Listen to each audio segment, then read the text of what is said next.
चलिए, स्वागत है फिर से आपके इस फाइनेंशियल स्टेटमेंट ऑफ कंपनी के नए लेक्चर में। इस लेक्चर में हम बात करेंगे form of statement of profit and loss. अभी तक हम बैलेंस शीट की बात कर रहे थे।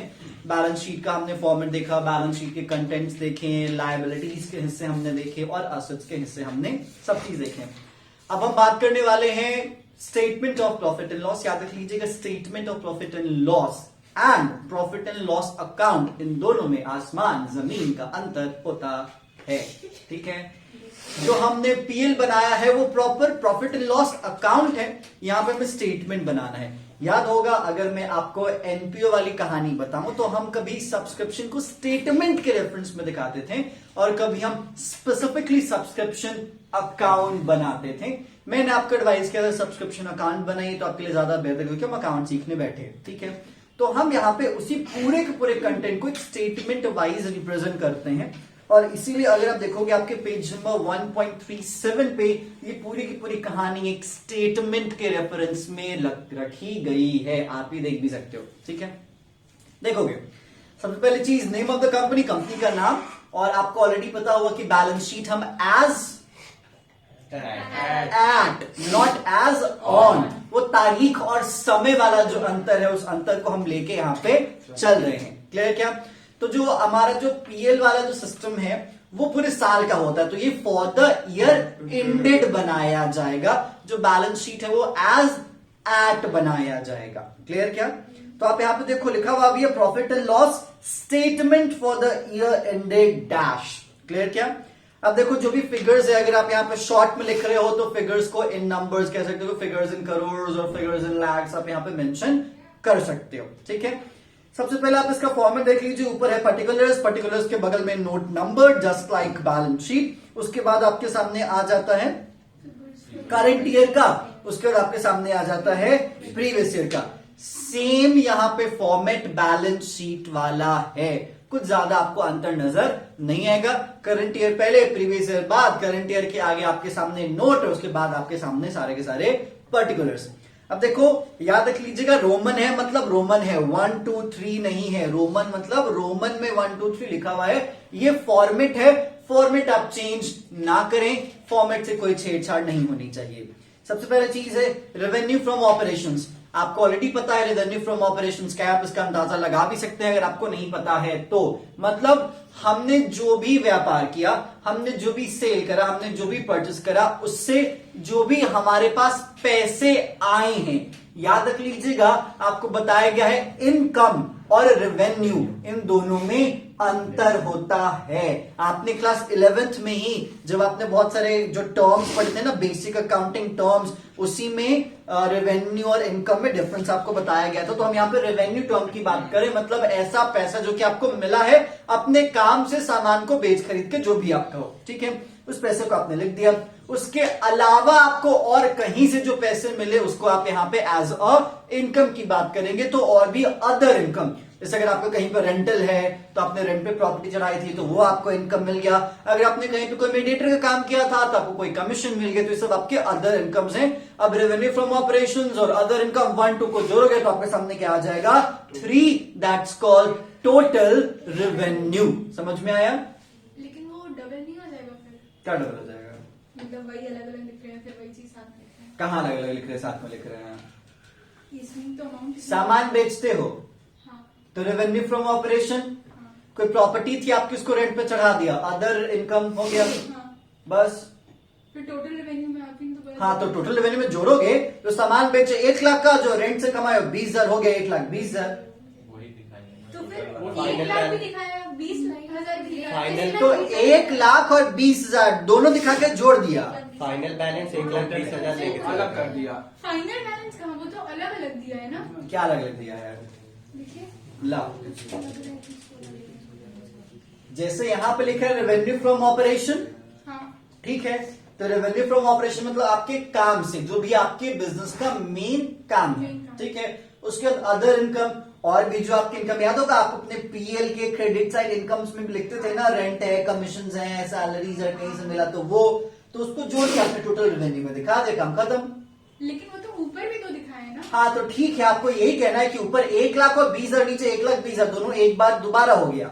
हाँ, वो उसको लेकिन टोटल नहीं है कैसे करके दिखाया है? वो बाइफरकेट कर रहा है कन्वीनियंट के लिए। बट हाँ, आपके अकॉर्डिंग अगर ये दोबारा रिपीट हो रहा है तो दोबारा रिपीट हो रहा है, आप ये कह सकते हो इसे। बट ये दोबारा रिपीट नहीं हो रहा। जैसे शेयर कैपिटल, ठीक है, तो शेयर कैपिटल के अंदर दिखाते हो ना कि क्या क्या है। शेयर होल्डर्स फंड में दिखाते हो ना, शेयर कैपिटल है या अदर जो रिजर्व एंड सरप्लस है सब दिखाते हो ना। तो फिर इनर कॉलम में दिखाते हैं, फिर आउटर कॉलम में शो करते हैं साथ में। हाँ, तो यहाँ पे आप आउटर कॉलम में ही दिखा रहे हो। देखने वाले के लिए आसानी ये है कि वो जज कर पा रहा है कि आपको बिजनेस से कितनी कमाई हुई और अदर एक्टिविटी से कितनी कमाई हुई। ये एक ऐसा स्टेटमेंट है जो कि आपके प्रॉफिट एंड लॉस की पूरी कहानी बता रहा है। अगर मैं आपसे पूछूं कि आपके बिजनेस कितनी कमाई हुई, तुमने कहा 1,20,000, मैंने कहा वाह भाई इनका बिजनेस तो बड़ा अच्छा चल रहा है। लेकिन जब रियलिटी देखा तो पता चला कि 20,000 तो इनकी प्रॉपर्टी के रेंट से इन्होंने कमाया, 1,00,000 इन्होंने कमाया अपने काम से। तो ये तो क्लैरिटी होनी चाहिए ना, जो भी स्टेक होल्डर देखे। अब पता चला कि रिलायंस पेट्रोकेमिकल्स ने पेट्रोल बेच के कमाया 1,000 करोड़ रुपए, और उन्हें दूसरी कंपनीज के मतलब एक तरीके से उन्होंने डिबेंचर्स खरीद रखे थे, तो उन्होंने उस डिबेंचर के इंटरेस्ट से कमाया 5,000 करोड़ रुपए। तो उन्होंने अपनी टोटल इनकम कितनी बतानी है? 6,000 करोड़ रुपए। तो तुम तो खुश हो जाओगे कि रिलायंस पेट्रोकेमिकल की कमाई कितनी? 6,000 करोड़ रुपए। लेकिन एक्चुअली काम से कितनी कमाई है? तो फिर वो तो 1,000। अलग अलग ही लिख सकते हैं ना, वो डबल क्यों? डबल का जोड़ दे रहा है ना, टोटल इनकम जोड़ दे रहा है। आगे का जितना भी कैलकुलेशन है वो टोटल रेवेन्यू से करेगा ना, कि उन दोनों को हटा दिया। अरे जैसे वो ऐसे सिंपली भी बाइफरकेशन यहाँ पे मैटर है प्रेजेंटेशन का। हर चीज को प्रेजेंट करना जरूरी इससे है। नेट प्रॉफिट तो निकालेंगे ही ना। क्यों नहीं निकालेंगे? नेट प्रॉफिट तो निकाल ही रहे हैं। तो फिर उसमें तो तो टोटल वाले को लेके नेट प्रॉफिट निकालेंगे। Total- टोटल हम इनकम और इसको टोटल लेके नहीं एक्सपेंस। चलेंगे, हम आगे अब इसको लेके चलेंगे। टोटल को लेके तो चलेंगे। यही तो उससे- पूछ रहे हैं कल से। तो वही तो मैं कह रहा हूं ना, बस ये रिप्रेजेंटेशन का फर्क बस है। नीचे डबल लाइन देना चाहिए। अब नीचे देखो, अब यहाँ पे जो आप माइनस करोगे, अब उसके नीचे खर्चे हैं, एक्सपेंसेस हैं, तो अब एक्सपेंसेस कहां से घटाओगे? टोटल रेवेन्यू से। टोटल से थोड़ी। अब अपनी रेवेन्यू फ्रॉम ऑपरेशंस या अदर इनकम से घटाने जाओगे। तो इसमें सही क्या है ना, देखिए क्या? एक्सपेंसेस वाले में ऐसे लिखा, हाँ। सारे में कैलकुलेट कर दिया और फिर टोटल एक्सपेंसेस अलग से दिखा ये दिया। फॉर्मेट रिप्रेजेंटेशन है, कन्वीनियंट के लिए, क्लैरिटी ट्रांसपेरेंसी बरतने के लिए। एक्सपेंसेस को हम अंदर के हेड में सब में दिखा सकते हैं, इनकम को नहीं दिखा रहा।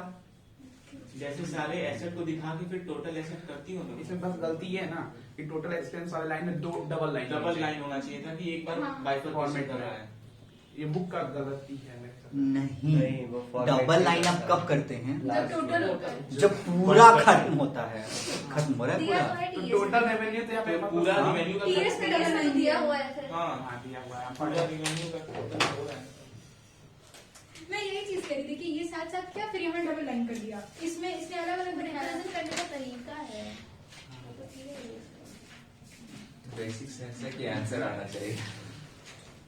एक मिनट, ये एज पर देखो कहीं भी क्लेम किया है क्या? पर नहीं क्लेम किया है। ये तो है। अब देखो भैया, यही बात आ जाती है।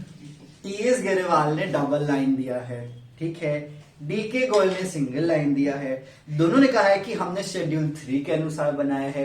किसने किसके अनुसार बनाया है ये आप तय करें, ठीक है? पकड़ो। आगे की जानकारी के लिए गूगल से संपर्क। हाँ, आगे की जानकारी के लिए आप जाइए मिनिस्ट्री ऑफ कॉर्पोरेट अफेयर्स के वेबसाइट पे, वहां पे कंपनीज एक्ट का पूरा ब्यौरा है, उसको आप देख लीजिए, आपको समझ में आ जाएगा। एनसीईआरटी पे हाँ? देख सकते हैं। उसका सारा फॉर्मेट इधर उधर है। एनसीईआरटी और बाबा आदम जमाने। चलो, तो हमने टोटल रेवेन्यू निकाल लिया। Revenue from operation of the income को जोड़ के मिला टोटल रेवेन्यू, उसमें से घटाएंगे खर्चे, सारे खर्चे। अब देखो यहाँ पे एक्सपेंसेस में क्या क्या है। कॉस्ट ऑफ मटेरियल कंज्यूम है, purchase of stock in trade है, इन्वेंट्री में कुछ बदलाव है, वर्किंग प्रोग्रेस है, एम्प्लॉय बेनिफिट एक्सपेंसेस है, फाइनेंस कॉस्ट है, डेप्रिसिएशन और अमोर्टाइजेशन ऑफ एक्सपेंसेस और टोटल एक्सपेंसेस, अदर एक्सपेंसेस, और उसके बाद इन सबको हम जोड़ देते हैं तो क्या मिल जाता है? Total expenses. अब देखना, वही मैं कह रही। यहाँ पे एक्सपेंसेस के अंदर इतने सारे और उसके बाद अदर एक्सपेंसेस, सबको जोड़ा तो क्या बना? तो टोटल एक्सपेंसेस। क्लिक किया ना उसने, हाँ हर जगह लाइन्स। हाँ, नई लाइन बनाया, ठीक है, मान लीजिए, इसमें क्या है? अब मैं थोड़ी गलती कर रहा हूँ, ठीक है। उसके बाद आपके सारे खर्चे हो गए। अब देखिए, अब आपको फाइंड करना है प्रॉफिट बिफोर टैक्स, मतलब टैक्स लगने से पहले आपको क्या फायदा हुआ। तो आपका जो टोटल रेवेन्यू था, उस टोटल रेवेन्यू में से आपने टोटल खर्चों को घटा दिया, तो आपको क्या मिल गया? Profit after tax, sorry profit before tax. उसमें से आपने टैक्स घटा दिया तो क्या मिला आपको? Profit after tax. Profit after tax. समझ में आया? तो उम्मीद है कि अब आपके जबान पे चीज चढ़ चुकी होगी। आपके सामने कितने हिस्से हैं? 7। ठीक है, सबसे पहला क्या है? Revenue from operation. दूसरा है आपके सामने अदर इनकम। तीसरा है टोटल रेवेन्यू, जो कि पहला और दूसरे को जोड़ रहा है, ऐड कर रहा है। फिर आपके चौथे नंबर में क्या आता है? एक्सपेंसेस। उसी एक्सपेंसेस के अंदर सबसे नीचे आप अदर एक्सपेंसेस लिखेंगे और उसके नीचे आप डाल देंगे क्या? टोटल एक्सपेंसेस, सबको जोड़ेंगे। ठीक है, टोटल एक्सपेंसेस की कोई अलग नंबरिंग नहीं है, वो एक्सपेंसेस के ही सबसे लास्ट फिगर में दिखाया गया है। ठीक है, उसके बाद आपके सामने 5वें नंबर पे आता है profit after tax, before tax. Before tax. ठीक है, प्रॉफिट बिफोर टैक्स। ठीक है, प्रॉफिट बिफोर टैक्स निकालने के लिए आपको तीसरे में से चौथे को घटाना पड़ रहा है। तीसरा है आपका टोटल रेवेन्यू और चौथा है आपका एक्सपेंसेस। एक्सपेंसेस, एक्सपेंसेस, वो एक्सपेंसेस के हेड के अंदर टोटल एक्सपेंसेस दिखा रहा है, बट आप देखोगे चौथे के बगल में एक्सपेंसेस और डबल डॉट, उसके नीचे सारे कंटेंट्स हैं। समझ में आया?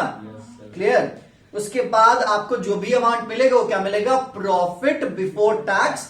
उसके बाद आप अपने छठे नंबर पे घटाओगे टैक्स का अमाउंट, टैक्स लिखोगे और फिर उसमें से घटा के जो अमाउंट आएगा वो आपके लिए क्या बन जाएगा? Profit after tax. यही पूरा का पूरा स्टेटमेंट आपके लिए क्या बन गया? Statement of profit and loss. Clear? समझ में है? ज्यादा कंफ्यूजन नहीं है। ये किताब ही आपके लिए एक रेफरेंस लाइन बनेगा। That's it, page number 1.37। ठीक है, चलिए भाई, अब देखो इसमें बता रहे रेवेन्यू फ्रॉम ऑपरेशंस कैसे निकालेंगे। ठीक है, सबसे पहले चीज revenue from sale of product, gross value, मतलब जो भी आपने सामान बेचा उसमें से आप अपना सेल्स रिटर्न क्या करोगे? घटा दोगे। उसके बाद अगर आपकी कोई सर्विस आप देते हो तो revenue from sale of service, और उसके बाद अदर ऑपरेटिंग रेवेन्यू, याद रख लीजिएगा अदर ऑपरेटिंग रेवेन्यूज। जैसे अगर आप सामान बनाते हो, कोई वेस्टेज बच जाता है तो उस वेस्टेज को बेचते हो। ठीक है, जैसे अगर आप लोहा लक्कड़ का काम करते हो तो उसमें कुछ कटिंग आयरन बच जाते हैं, उसको आप बेच देते हो, वो भी सब आपकी ऑपरेटिंग इनकम ही है। इसलिए यहाँ पे लास्ट में लिख रहा है other operating revenue such as sale of scrap, मतलब कबाड़ी का बिकना, लेकिन वो कबाड़ी से रेलेवेंट आपका काम होना चाहिए, या तो आपके वेस्टेज होने चाहिए या फिर कबाड़ी आपका काम हो, ये अलग बात है। क्लियर? समझ में आई ये बात? चल, तो इन सब को अगर आप जोड़ोगे तो आपको क्या मिलेगा? Revenue from operation. ध्यान से समझ लीजिएगा, सबसे पहले चीज revenue from sale of product, gross value होना चाहिए, उसमें से रिटर्न माइनस करोगे तो आ जाएगा आपका नेट वैल्यू। अगर सर्विसेज की बात आती है तो आपने जो भी सर्विसेज बेचे, जो उससे पैसे कमाए नेट वैल्यू पे वो, और अगर आपने और भी कोई अदर कमाई की है, जैसे अगर आपने अपना ऑपरेटिंग इनकम के रेफरेंस में आपने स्क्रैप बेचा है या वेस्ट मटेरियल बेचा है, वो सब आपके इस कैटेगरी में काउंट कर लिया जाएगा। ठीक है, उसके बाद अदर इनकम, अदर इनकम में इंटरेस्ट है, डिविडेंड है, फिर अगर आपको अपना इन्वेस्टमेंट आपने बेचा है तो उससे अगर आपको कोई फायदा हुआ है, और अगर कुछ नुकसान हुआ है तो उस नुकसान को घटा दोगे तो फिर वो आपके किस में आएगा? अदर इनकम में काउंट किया जाएगा।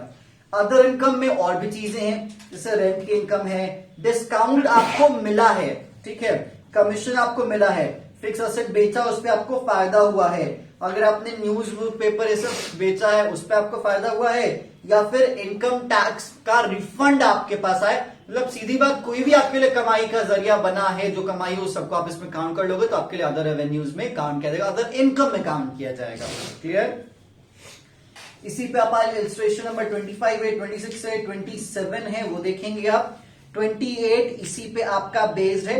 28 में तीसरी चीज है, थर्ड पॉइंट है, देख रहे होगे, कॉस्ट ऑफ मटेरियल कंज्यूम, हमने एनपीओ में इसका डिस्कशन किया है। सारा वही मटेरियल, देखो इन्वेंट्री है, उसमें जोड़ोगे परचेज, घटाओगे क्लोजिंग, ये ऑलरेडी रिपीटेड कंटेंट यहाँ पे है। ये मेथड आपके सामने, जो फॉर्मूला आपके सामने नया नहीं होगा। क्लियर? बाकी आगे इलस्ट्रेशन नंबर 29 उसी फॉर्मूले पे बेस्ड होगा। ठीक है, अब इसमें देखो कि चौथा पॉइंट है और पांचवा पॉइंट है। चौथा पॉइंट आपके सामने आ रहा है पेज नंबर 1.40 पे, purchase of stock in trade. ठीक है, अब जैसे स्टॉक इन ट्रेड के बारे में बताया गया, यहां पे कहता है stock in trade means goods purchase for reselling. सामान आपने खरीदा है लेकिन यूज के लिए नहीं, उसको दोबारा बेचने के लिए। और अगर कंपनी कैरी करती है further processing on the goods purchase, they are not classified as purchase of stock in trade but become part of cost of material consumed। मतलब अगर कंपनी ने उस सामान को खरीदा है और खरीद को आगे प्रोसेसिंग में उसको लेके जा रही है, तो purchase of stock in trade नहीं, ये कॉस्ट ऑफ मटेरियल कंज्यूम के रेफरेंस में इसको रखा जाएगा। इस लाइन को ध्यान दीजिएगा। लाइकवाइज उसी तरीके से अगर कोई सेमी फिनिश्ड गुड्स या मटेरियल परचेज किया गया है for further processing, the same should be included in cost of material consume rather than stock in trade. मतलब बात सिंपल सी है कि अगर कंपनी कुछ भी सामान खरीदे और उस पर अगर कंपनी आगे अपनी कारीगरी करे, ठीक है, उसको अगर उसका कोई फॉर्म चेंज करे, उसके कोई डिजाइन चेंज करे, फिर उसको बाद में बेचे, तो जो वो कंज्यूम करेगी, वो जो लेके आएगी, वो स्टॉक इन ट्रेड नहीं कहा जाएगा, वो क्या कहा जाएगा?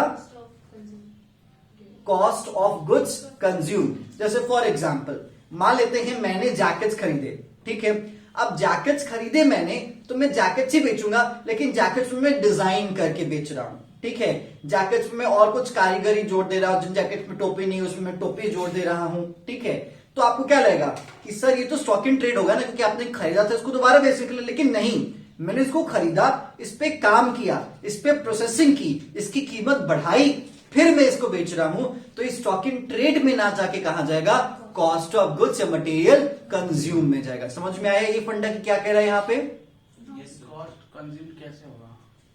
क्यों? तब तो वो नेशनल इनकम का सारा इधर उधर हो जाएगा, वैल्यू एडेड मटेरियल जितना था कि हम कोई भी गुड खरीदते हैं उसमें वैल्यू ऐड करते हैं, रॉ मटेरियल हो गया ना वो एक तरह से। तो वो आपके लिए रॉ मटेरियल हुआ ना। तो अगर हम टोपी लगाएंगे जैकेट में भी, तो वो भी हमारे लिए रॉ मटेरियल ही है। हाँ, तो इसमें कैसे कॉस्ट ऑफ क्या दे रहा है, मटेरियल कंज्यूम हो जाता है। इसका मतलब सर कंज्यूमर गुड्स पे ना आ गया कि हम इसको कंज्यूम कर जा रहे हैं। आप उसको यहां से रिलेट मत कीजिए, अंत में आप ये भी बेचेंगे ना, तो फंडा फिर सीधा हो जाएगा। जब आप इसको बेचेंगे तो फाइनली क्लियर कट दिखाएंगे ना कि ये था मेरा इंटरमीडिएट वाला मटेरियल और ये था मेरा फाइनल वाला मटेरियल। तो फाइनल को ही लेके चलेंगे ना, आप इंटरमीडिएट लेके चलेंगे, तो डबल ये क्या कहते हैं, डबल काउंटिंग यहीं पे सॉल्व हो गई। क्लियर? चलो नेक्स्ट है change in inventory of finish goods, working progress and stock in trade. अब कैसे इसको दिखाओगे आप? अपना ये जो फिफ्थ वाला पॉइंट है, फिफ्थ वाला पॉइंट देखना, यहां पे कहता है ओपनिंग इन्वेंट्री में से क्लोजिंग इन्वेंट्री घटा दोगे तो आपको पता चल जाएगा। लेकिन ओपनिंग इन्वेंट्री फिनिश गुड्स से फिनिश गुड्स सारा कॉमन ही है यार। यहाँ पे बस बता रहा है कि अगर इन्वेंट्री में चेंज है, किसके इन्वेंट्री में चेंज है? फिनिश गुड्स के और वर्किंग प्रोग्रेस के और स्टॉक इन ट्रेड के, तो उसको कैसे कैलकुलेट करोगे? ओपनिंग माइनस क्लोजिंग, ये फॉर्मूला याद रखना। बार बार opening of finish minus closing of finish और ओपनिंग ऑफ ये नहीं। अगर आपको कुछ भी चेंज पता करना है इन्वेंट्री से रिलेवेंट या स्टॉक से रिलेवेंट मैटर्स में, तो ओपनिंग माइनस क्लोजिंग का फॉर्मूला लगाया जाता है। तो यहां पे आप सीधा इनको ब्रैकेट में लेके ओपनिंग माइनस क्लोजिंग लिख लीजिएगा, यही फॉर्मूला यूज किया जाएगा। इसी पे आपका क्वेश्चन नंबर 30 बेस्ड है, इसी पे आपका 31 बेस्ड है। नेक्स्ट सिक्स्थ पॉइंट देखिएगा पेज नंबर 1.41 पे आपके सामने है एम्प्लॉय बेनिफिट एक्सपेंसेस। ठीक है, एम्प्लॉय बेनिफिट एक्सपेंसेस में आपके सामने क्या? वेजेस, सैलरीज, बोनस और लीव इन कैशमेंट। बता लीव इन कैशमेंट यस सर। क्या? लीव तो ले लिया लेकिन पैसा मिलेगा। हाँ, लीव है, छुट्टी पर है, लेकिन पैसा उसको मिल रहा है। ठीक है, अब ये हो गया पहला। दूसरा है contribution to provident fund and other fund like gratuity fund और सुपर एनुएशन ऑफ फंड, याद होगा employer contribution to social security scheme. जब मैंने आपको इकोनॉमिक्स पढ़ा था वहां पे मैंने बात बताई थी कि एम्प्लॉय भी कंट्रीब्यूट करता है, एम्प्लॉयर भी कंट्रीब्यूट करता है, और कभी कभी सरकार भी इसमें पीएफ वाले में कंट्रीब्यूट करती है। इसलिए सरकार के पास पीएफ फंड्स पड़े हुए होते हैं यूज करने के लिए काफी बल्क में, ठीक है। तो वही वाला पैसा यहाँ पे काम कर रहा है। फिर स्टाफ वेलफेयर एक्सपेंसेस है, जैसे एम्प्लॉय स्टॉक ऑप्शन प्लान में जो कंपनीज उनको शेयर्स देती है वो सारी चीजें हैं, या फिर स्टॉक परचेस प्लान है, तो सब जोड़ जाड़ के आपके सामने एक कंटेंट बनता है। वो कंटेंट क्या है? एम्प्लॉय बेनिफिट एक्सपेंसेस, मतलब ऐसे खर्च जो कि एम्प्लॉय को फायदा पहुंचाने के लिए किए गए हैं। तो सैलरी कहो, एम्प्लॉय स्टॉक ऑप्शन प्लान कहो, या जो भी कहो, ठीक है। ये सब तीनों को जोड़ोगे तो आपका छठा पॉइंट आ जाएगा। देखो मैं स्पीड इसलिए कर रहा हूं क्योंकि कंटेंट आपके पढ़ने की चीज, इस पे ज्यादा दिमाग लगाने वाला कोई कंटेंट नहीं है, इसमें मेहनत आपको करनी है, ठीक है। 7th पॉइंट आप देख लीजिए। 7th पॉइंट में क्या है? फाइनेंस कॉस्ट, ठीक है। आपको फाइनेंस कॉस्ट भी यहां पे बताया गया है। फाइनेंस कॉस्ट को यहां पे क्लासिफाई कर रहा है। सबसे पहला है इंटरेस्ट एक्सपेंस, ठीक है, और दूसरा है अदर बोरोइंग कॉस्ट। क्योंकि फाइनेंस कॉस्ट में आपको पता है ना कि जब हम डेब्ट लेते हैं तो डेब्ट का कॉस्ट मतलब क्या? कितना मुझे इंटरेस्ट चुकाना पड़ेगा। तो वो वाला इंटरेस्ट वाला अमाउंट भी आपके लिए फाइनेंस कॉस्ट का ही हिस्सा माना जाता है, ठीक है। तो इसमें क्या है? इंटरेस्ट कहीं भी आप पे करो। ओवरड्राफ्ट है,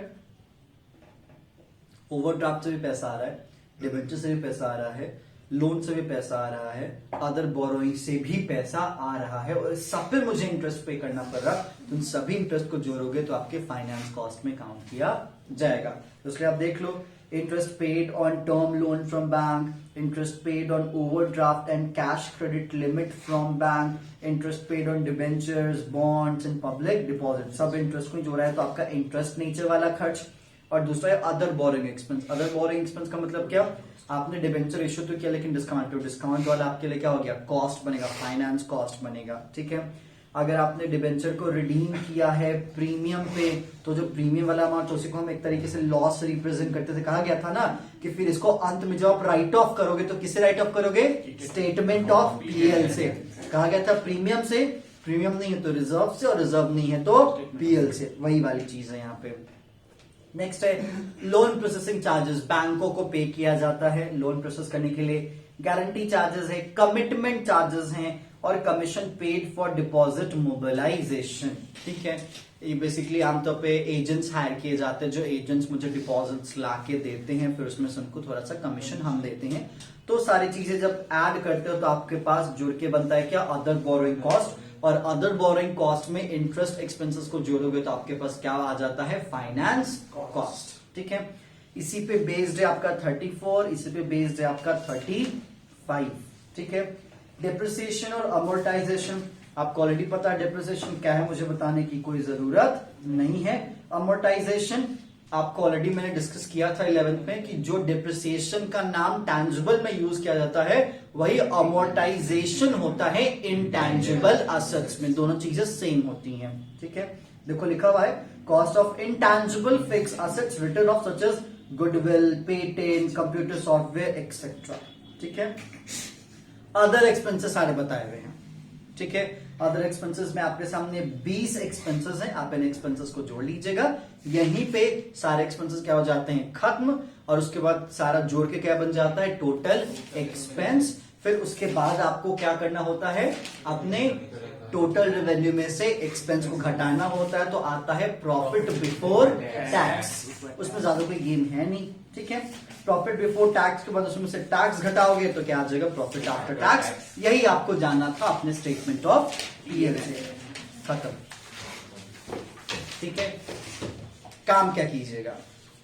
बैलेंस शीट का पूरा फॉर्मेट, ठीक है, एक जगह, और पीएल का पूरा फॉर्मेट एक जगह, ठीक है।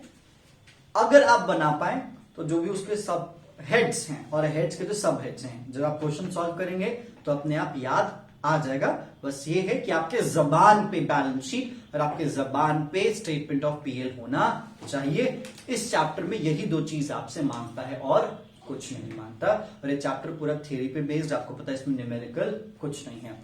ये चैप्टर कोशिश कीजिएगा कि आगे आने वाले 2 दिनों में, ठीक है, जिनके एग्जाम है 23 को, तो उनके लिए एग्जाम्शन है, मतलब उनके लिए टाइम का एक्सटेंशन दे दिया जाता है, कोई दिक्कत नहीं है। जिनके एग्जाम्स नहीं है, कोशिश कीजिएगा कि आप सही समय पे इस कंटेंट को कवर कर लें, और स्पेसिफिकली कम से कम रेशियो वाले चैप्टर से पहले तो आप इसको जरूर कंप्लीट कर लें। क्लियर?